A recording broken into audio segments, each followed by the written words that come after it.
জাহাজিদের মধ্যে একটা এরকম রটনা আছে যে আফটে ভূত থাকে। তো এই দিন আমি আফটে গেছি, যেখানে উইঞ্চ রকগুলো আছে। আমার কিরম মনে হচ্ছে আমার সঙ্গে একজন কেউ রয়েছে, আমি যাই না, আমার আগে থেকে একটা শুনেছিলাম আফটে, কিন্তু আমি তো বিশ্বাস করছি না। এইটা যখন আমি শুনছি আমার অসম্ভব একটা, আবারও বলছি, আমার একটা, এবং একা আপনি ভেবে করে এটা আইসি কন্টিনেন্ট, বরফ ছাড়া কিছু নেই, হাওয়া, অন্ধকার। আমি এগোচ্ছি, আমাকে যেতে হবে বেশ খানিকটা, অন্তত 100 মিটার মতো হাঁটতে হবে। আমাদের হেডল্যাম্প সবই থাকে, কিন্তু আমাকে কেউ ডাকছে। তো আমি পেছন ফিরলাম, দরজা পরিষ্কার বন্ধ, মানে ওই দরজাগুলো এমনি দরজা না, ওগুলো লক হয়ে।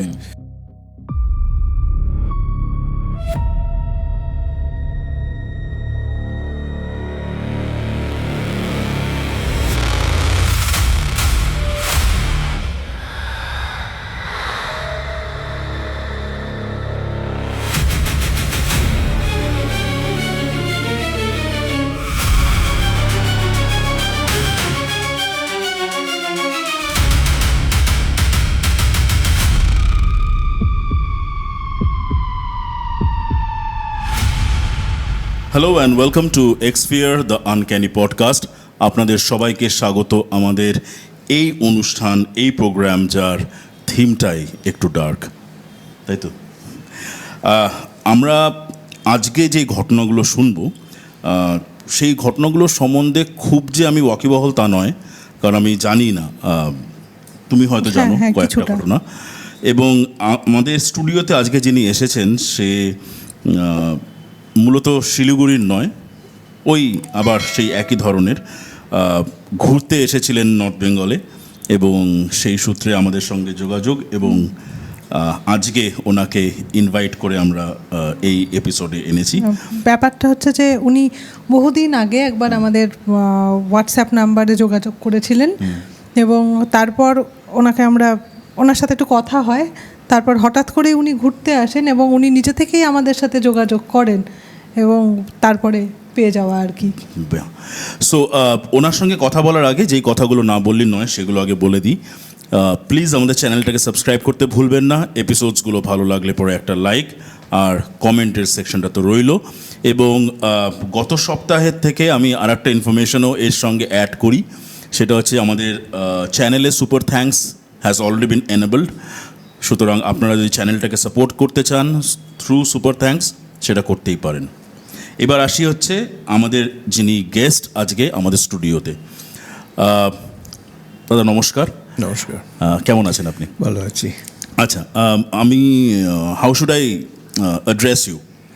Doctor Amitabha Mukherjee, right? Doctor Amitabha Mukherjee, Amitabha da, whatever you like. Okay, fine, দাদাটাই প্রেফার করলাম। ঠিক আছে। সো দাদা, we bit information about yourself, মানে ইন আ নাটশেল।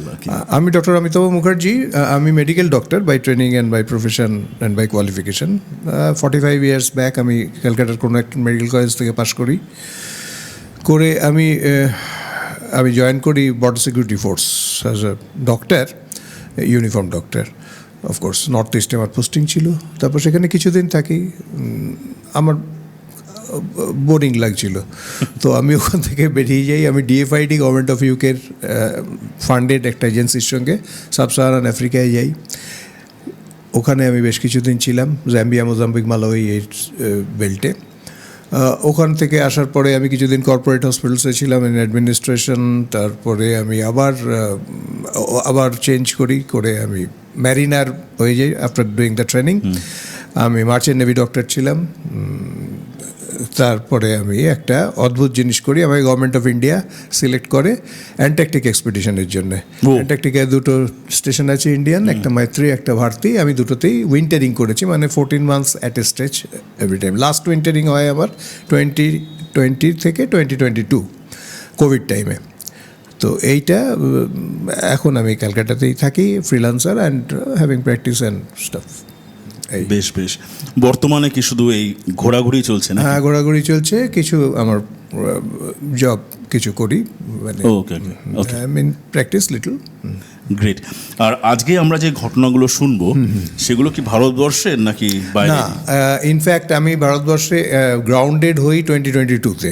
তার আগে পর্যন্ত আমি মোবাইল ছিলাম, মানে যখন আমি জাহাজে ছিলাম তখনও আমি ঘুরতাম, অ্যান্টার্কটিকাতেও ঘুরেছি, মানে বাইরেই ছিলাম, এরকম সময় আফ্রিকায়ও বাইরে ছিলাম, ইত্যাদি সবটাই আমার কিন্তু বাইরে। এর মধ্যে আমি 3টে ঘটনা আজকে আমি আপনাদের সঙ্গে শেয়ার করব।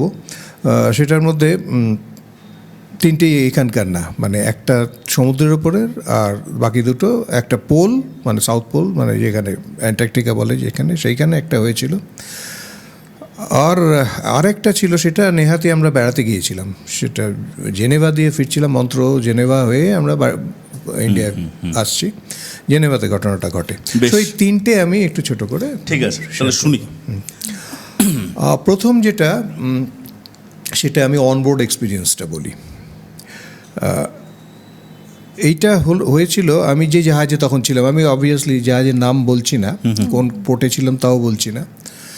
জাহাজটাতে আমি আমাদের জাহাজের দুটো পার্ট আছে, মানে একটা লোকেশনটা জানা যেতে পারে? লোকেশন ইন্ডিয়ান ওশানেই, ইন্ডিয়ান ওশান, আচ্ছা।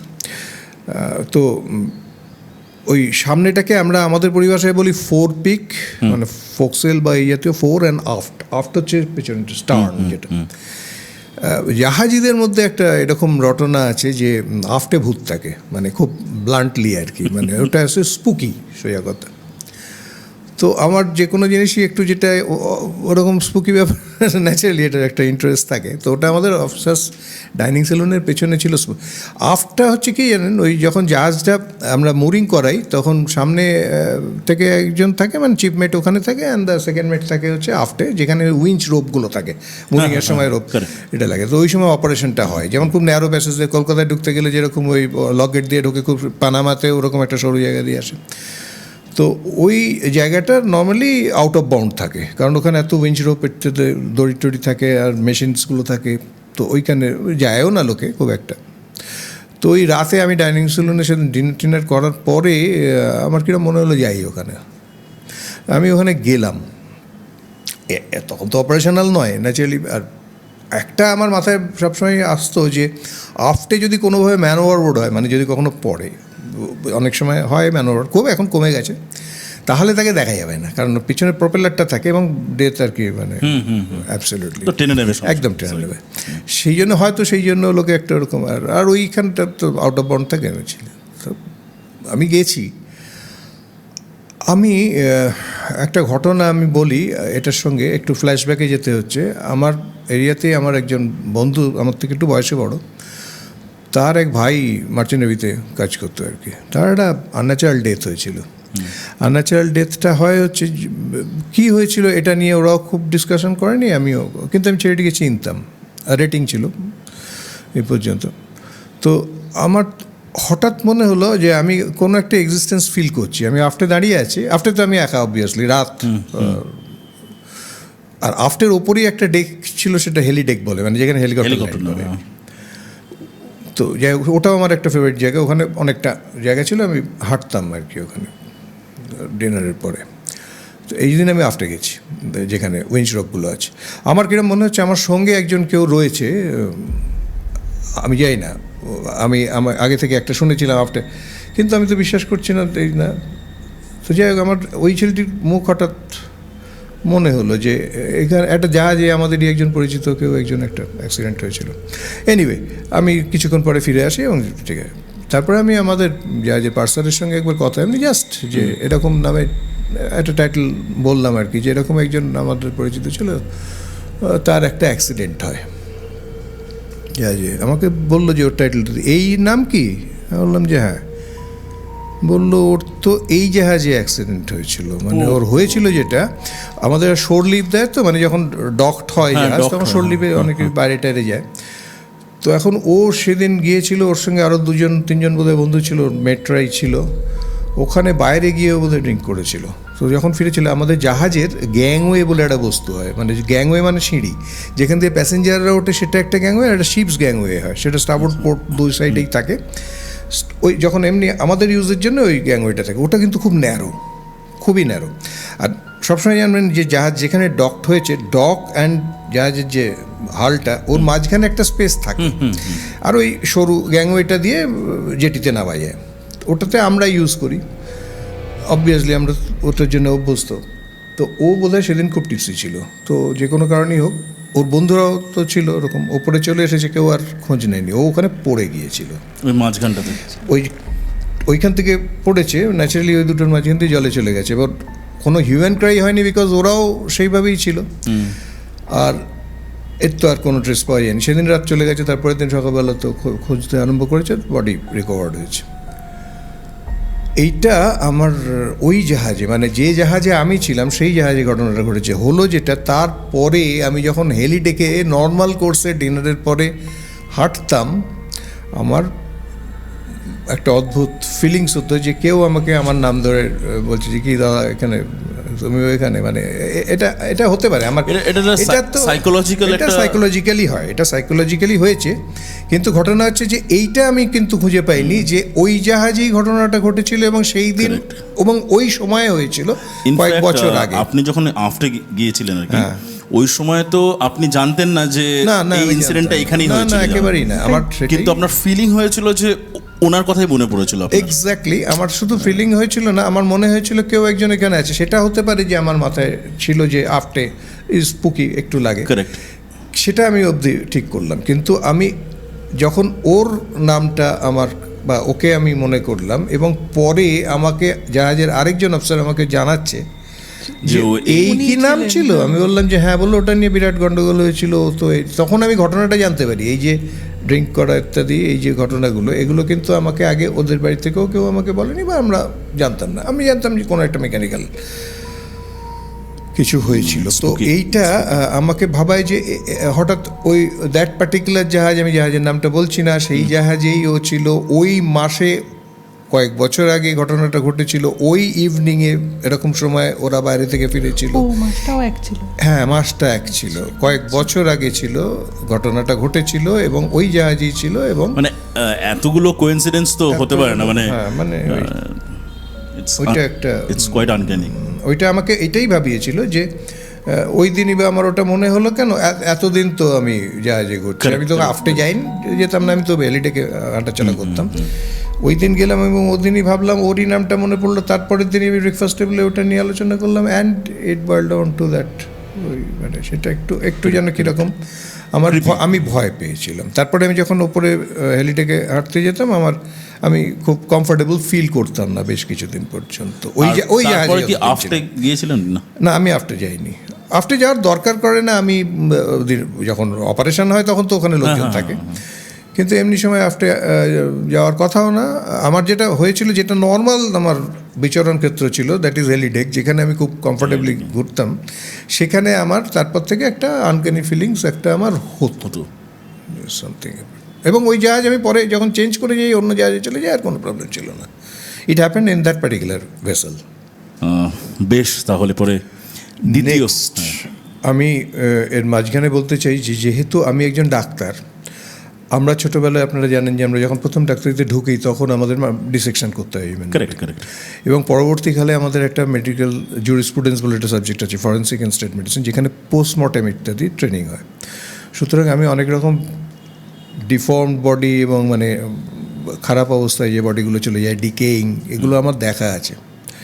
তো আমাদের এই নার্ভসগুলো না খানিকটা শক্ত হয়ে যায়, কারণ মৃত্যুকে আমরা খুব কাছ থেকে দেখি এবং অনেকভাবে দেখি, কিন্তু কিছু কিছু ব্যাপার আমাদের মানে আমি ভয় পেয়েছিলাম। এরকম 3টে ঘটনা যে আমি আজকে বলছি, সেখানে আমরা কিন্তু ঠিক ওই ক্যাটেগরিতে পড়ি না যে আমরা খুব সাধারণভাবে হয়ে যাব, কিন্তু এই ঘটনাগুলো আমাকে নাড়িয়েছিল। মানে একটা এখনও বললে আমার গুজবাম্প হয়। তো হতে পারে এটা হয়তো আমার হ্যালুসিনেশন হচ্ছে, আমি যদি মেডিকেল টার্মসে বলি, হয়তো হতে পারে আমার autonomic nervous system over active হচ্ছে।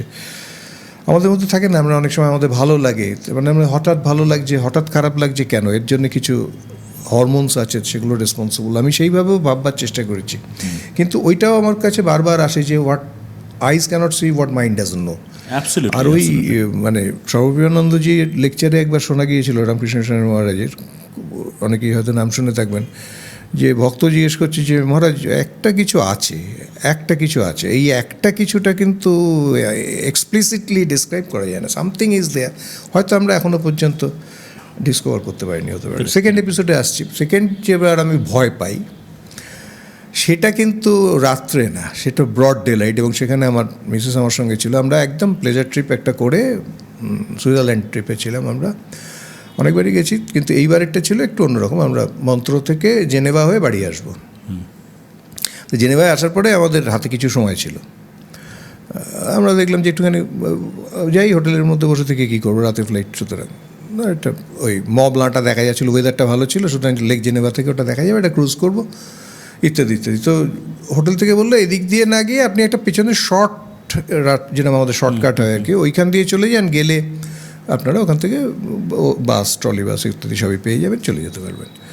তো আমি আর আমার মিসেস দুজনে আমরা হোটেলের রিয়ার সাইড দিয়ে বেরিয়ে আমরা একটা রাস্তা দিয়ে যাচ্ছি, ম্যাপল লিভস টিপস পড়ে আছে, ওখানে যেরকম হয় স্পার্সলি পপুলেটেড জায়গা, খুবই কম লোকজন, রাস্তাঘাট ফাঁকা, and broad daylight, afternoon.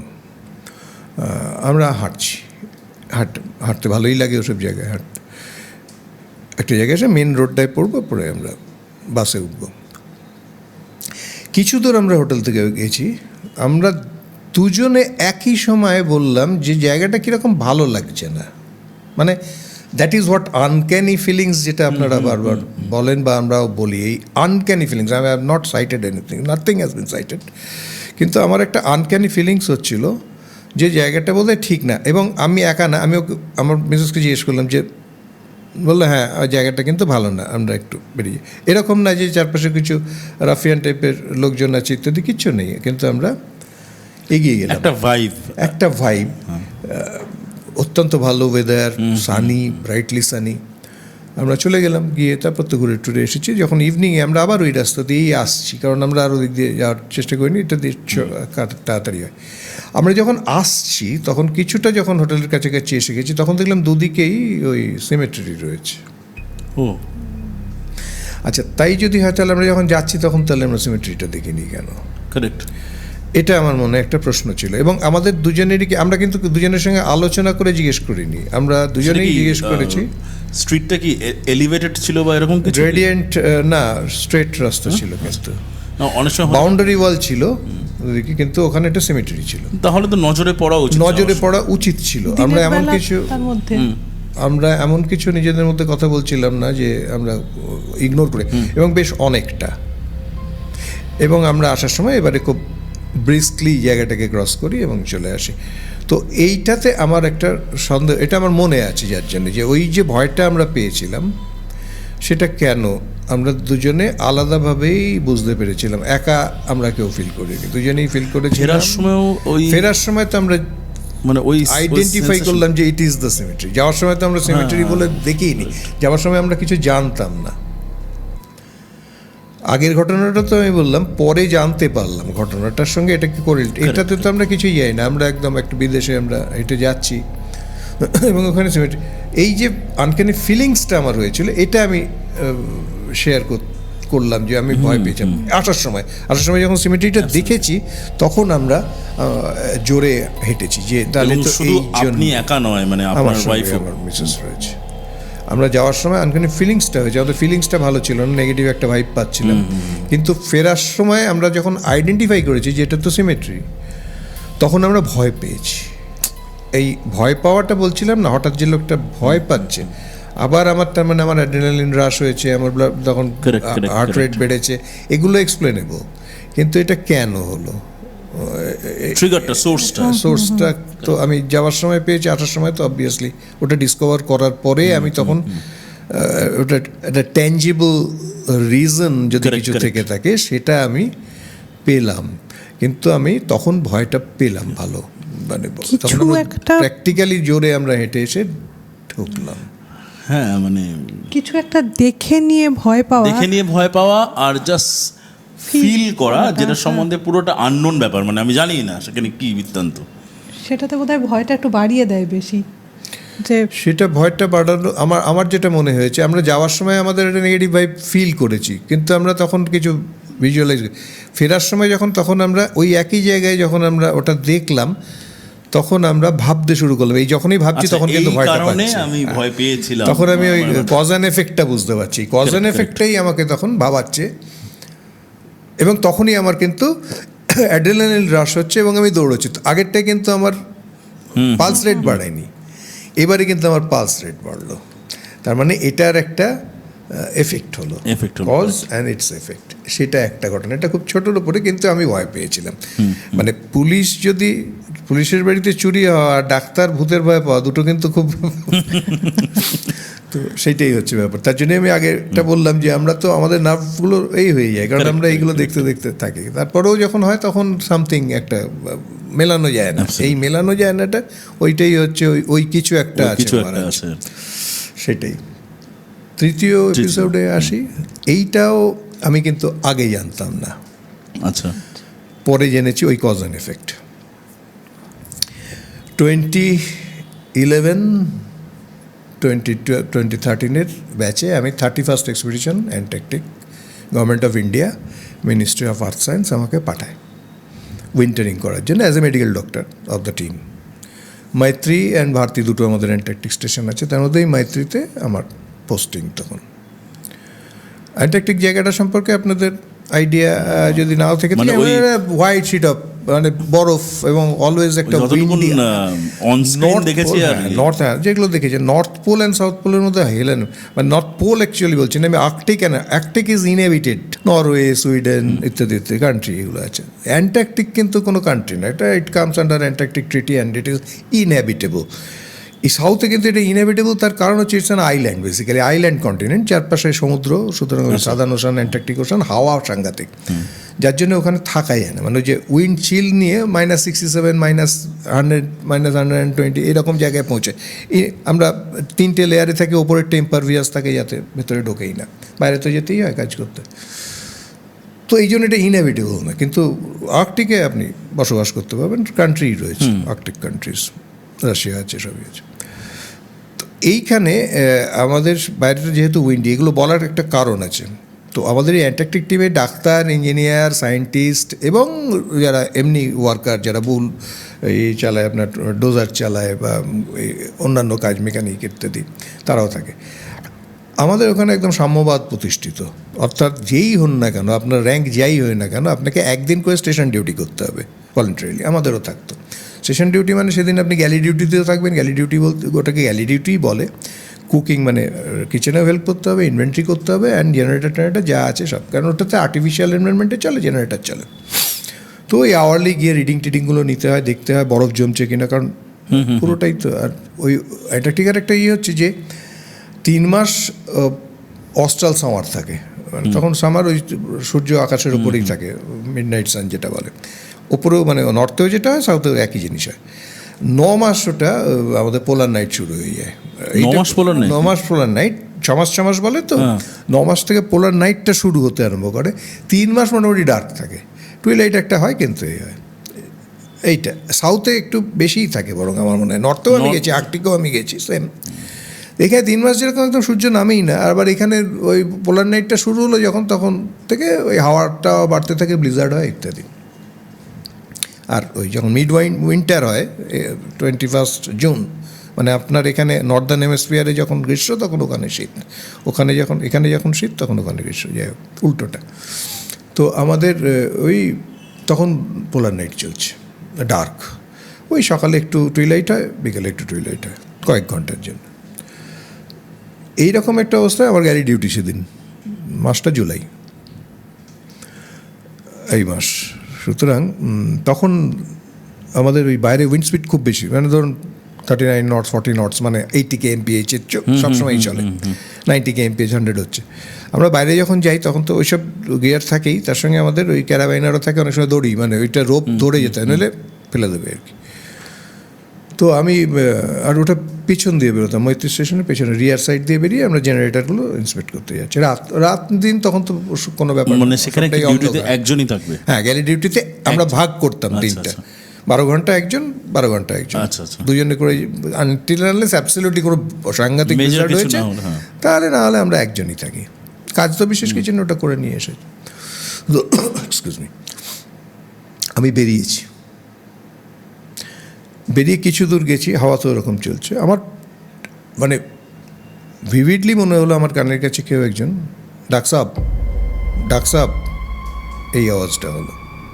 হাওয়ার একটা হুইসলিং সাউন্ড হয়।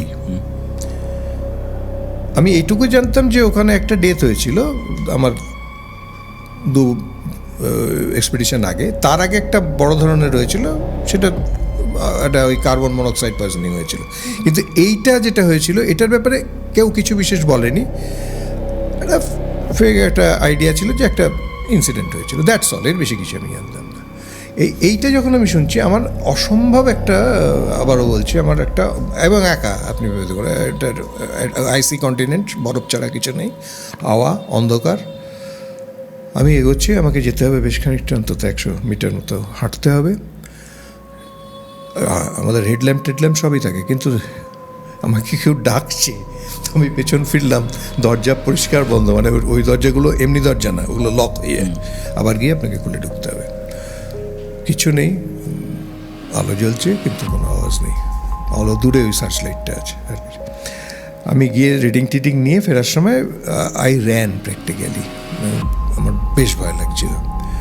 আমি ফিরে এসেছিলাম, গ্যালি ডিউটি হয়ে গিয়েছিল, সবই হয়ে গিয়েছিল। পরে আমি খোঁজ নিয়েছিলাম, যে আমি বললাম, যখন শেয়ার করলাম যে কালকে আমার এরকম ভীষণ ভয় লেগেছিল, কিস সাইড সে আপকা আওয়াজ আ রহা থা, আমি বললাম, জায়গাটা দেখালাম যে এরকম জায়গা থেকে, আরে উনকো তো, বলে নামটা আমি বলছি না, উনকো তো ওয়াই ক্রিমেশন হুয়া থা। That gentleman, that expeditioner member who laid down his life there for whatever reason. But the thing is that he was cremated. ওর বাড়ির লোকজন আর আনতে চায়নি, তখন পোলার নাইট চলছিল, মানে তখন আনাও মুশকিল। আমাদের ওই সময় না মেডিভ্যাক করা যায় না বা নিয়ে আসা খুব মুশকিল হয়, তখন এয়ারক্রাফট নামতে পারে না ওখানে, এমনি এয়ারক্রাফট যায় না, জাহাজ আসতে পারে না, কারণ বরফ জমে যায়, সমুদ্র জমে যায়। তো বললো उस अपने क्वेश्चन, हाँ डॉक्टर साहब, नहीं वो कुछ नहीं है, वो हवा का आवाज़ है, लेकिन उधर ही तो हम लोग जलाया था, मतलब রিপিটার যারা ছিল, যারা ঘটনাটা, ওকে ওখানে ক্রিমেট করা হয়েছিল, কারণ বাড়ির লোক বলেছিল যে আমরা আনতে চাইছি না ওকে ওখানেই। তো ওই বোধহয় প্রথম একটা ঘটনা ঘটেছিল, আর তারপর থেকে ক্রিমেশন ওখানে হয়নি। কিন্তু ওকে উইথ লাস্ট রাইটস টিমমেটরাই করেছিল। মানুষের সঙ্গে কি আপনার পরিচয় ছিল? না না না না না, আমি এই ঘটনাটা সম্পর্কেই কেউই বিশেষ জানতো না। একটা হয়েছিল ইনসিডেন্ট এইরকম হালকা, তাকে যে ওখানে ক্রিমেট করা হয়েছিল, তার যে ওখানেই তার মর্টাল রিমেন্স কনসাইন্ড ইনটু ফ্লেম, এটা আমি অন্তত জানতাম না। বহুদিন আগে, মানে তার অন্তত 5-6 বছর আগে একটা হাম্বলটে কিছু একটা, আমি নামগুলো বলতে চাইছি না, সেখানে একটা ঘটনা ঘটেছিল, ওটা কারণ সেটা স্টেশনের মধ্যেই হয়েছিল, সেটা আলাদা ঘটনা। কিন্তু এর ব্যাপারটা আমরা জানতাম যে আমার 2 এক্সপিডিশন আগে একজনের ডেথ হয়েছিল, এই পর্যন্ত। কিন্তু ওকে যে ওখানে ক্রিমেট করা হয়েছিল, দ্যাট পার্টিকুলার স্টোন যেখানে নিয়ে গিয়ে ওকে ক্রিমেট করা হয়েছিল, যেহেতু বাড়ির লোক নেয়নি, আনতে বারণ করেছিল, যে লেট হিম বি দেয়ার। এটা কিন্তু আমি এখনও মেলাতে পারি না যে ডাকসাপটা আমার অডিটারি হ্যালুসিনেশন হতেই পারে, যে হুইসলিং আওয়াজ হচ্ছে, কিন্তু আমি তো ঘটনাটা সম্পর্কে জানতাম না। কারেক্ট, এইভাবে যে ওখান থেকেই কিছুটা দূরে ঘটনাটা ঘটেছিল, তাহলে আমার মধ্যে এই ঘটনাটা হলো কেন? আমার ওই যে ভয়টা আমি পেয়েছিলাম, সাংঘাতিক ভয় পেয়েছিলাম, ওই ঠান্ডা তো ভেতরে ঘেমে গিয়েছিলাম। তো ডাকসাপ বলেই কেন ডাকসাপটা আমি ধরে নিচ্ছি যে আমার অডিটারি হ্যালুসিনেশন, ডাকসাপ এরকম মানে হচ্ছে কেন, এইরকম ধরনের আওয়াজ কেন পাচ্ছি? somebody was calling me. হ্যাঁ, এবার একটুখানি এই ব্যাপারটাকে একটু ড্রামাটাইজেশন করছি, মানে জাস্ট বোঝার জন্য আর কি, যে ফার্স্ট অফ অল একটা সাদার্ন পোল, একটা পোলার রিজিয়নে পোলার নাইটস চলছে, সেখানে ওরকম উইন্ডের একটা স্পিড, হ্যাঁ, এবং টোটালটাই বরফে ঢাকা, একটা লোক একা ওখান থেকে বেরোলো, এবং শুধু একটা সার্চ লাইট ওখানে আছে, আর শুধু ওই হেডল্যাম্পসগুলো যেগুলো আর কি, যেখান থেকে বেরোলো তার আবার দরজা বন্ধ, দরজাটা তো আমরা বন্ধ করে দিতে হবে, ভেতরে বরফ ঢুকে যাবে। সুতরাং পেছনে আমি ফিরেছিলাম যে আমাকে হয়তো ওখান থেকে কেউ ডাকছে, এরকমও তো হতে পারে। যে ব্যাপারটা কিন্তু সাংঘাতিক, মানে এটা হয়তো আমরা যারা স্টুডিওতে এখন বসে আছি বা যারা আমাদের দর্শকরা শুনছেন, তারা হয়তো সেই জায়গায় ওই ফিলিংটা হয়তো এক্স্যাক্টলি পাবেন না আপনি যেটা পেয়েছিলেন। নেট জিও দেখলে খানিকটা ওই ব্লিজারটা হ্যাঁ, বোঝা যায় বা কিন্তু হাওয়ার ওই স্ক্রিনের ওপারে আর আমার লাইফে ঘটছে এর মধ্যে তো অনেকটা ডিফারেন্স, যে আমি এটার একটা পার্ট, এই যে ইভেন্টটা চলছে সেই ইভেন্টের আমি একটা পার্ট। এক্স্যাক্টলি। দ্যাটস আর সব থেকে বড় কথা উনি না প্রত্যেকটা ঘটনারই নিজের মতন, যেহেতু উনি নিজে ডাক্তার, সেজন্য একটা ব্যাখ্যা রেশনালাইজ থিঙ্কিং করবার চেষ্টা করেছি যে কেন মানে আমি ভয়টা পেলাম।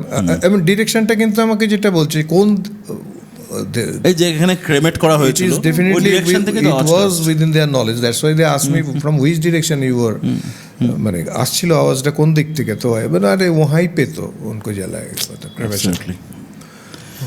তিনটে ঘটনাই কিন্তু নিজের মতনভাবে ক্রিপি, যথেষ্ট স্পুকি। অ্যান্ড আপনাদের কেমন লাগলো আমাদেরকে জানাবেন। তবে থ্যাংক ইউ সো মাচ যে আপনি আপনার স্কেডিউল থেকে টাইম বের করে আমাদের এখানে এলেন, আমাদেরকে কন্ট্যাক্ট করলেন, এবং thank you so much. Thank you very much. মানে এটা বললেও পরে হয়তো কম হয়, কিন্তু thanks once again. Thank you. And ma'am আছে ক্যামেরার ওদিকে, তাই থ্যাংকস ম্যাম আপনাকেও। আপনাদের কেমন লাগলো এপিসোডটা প্লিজ আমাদেরকে জানাবেন ওই কমেন্ট সেকশনটা ইউজ করে। অনেকগুলোই আমরা আজকে ঘটনা শুনলাম, তিনটে ঘটনা, কিন্তু তিনটে ঘটনাই বাইরের। এবং আমাদের ফোর্থকামিং এপিসোডে আমি এটাও বলে রাখি যে আমরা আর একটা ঘটনা শুনবো, সেটা হচ্ছে ভাইকিংসদের ওপরে। দ্যাট ইজ অলসো বিট ইরি, এটাই বলতে পারি। তবে আজকের এই এপিসোডটাকে র্যাপ আপ করার আগে small token of appreciation and thanks to you. Okay. So আশা করি ভালো লাগবে। তবে again thank you so much. Thank you very much. Thank you. মানে আপনি যে এসছেন সময় বের করে, এইটা না আমার তো ভালোই লাগলো আপনাদের সঙ্গে। অনেকদিন থেকেই ভাবছিলাম যে আপনার এপিসোডসগুলো আমি দেখি খুব, মানে thoroughly I enjoy your episodes. Keep supporting us in the channel. Thank you. আর আপনারাও প্লিজ আমাদেরকে সাপোর্ট করবেন, সাবস্ক্রাইব করতে ভুলবেন না। এপিসোডসগুলো ভালো লাগলে একটা লাইক তো অবশ্যই দেবেন। অ্যান্ড আমরা বেশ এগোচ্ছি ভালোই, হয়তো একটু স্লো, বাট আশা করছি এটাও পেস আপ হয়ে যাবে। সো জুড়ে থাকবেন আমাদের সঙ্গে, এই চ্যানেল, এই প্ল্যাটফর্ম যার নাম এক্সপিয়ার দ্য আনক্যানি পডকাস্ট। ভালো থাকবেন সবাই।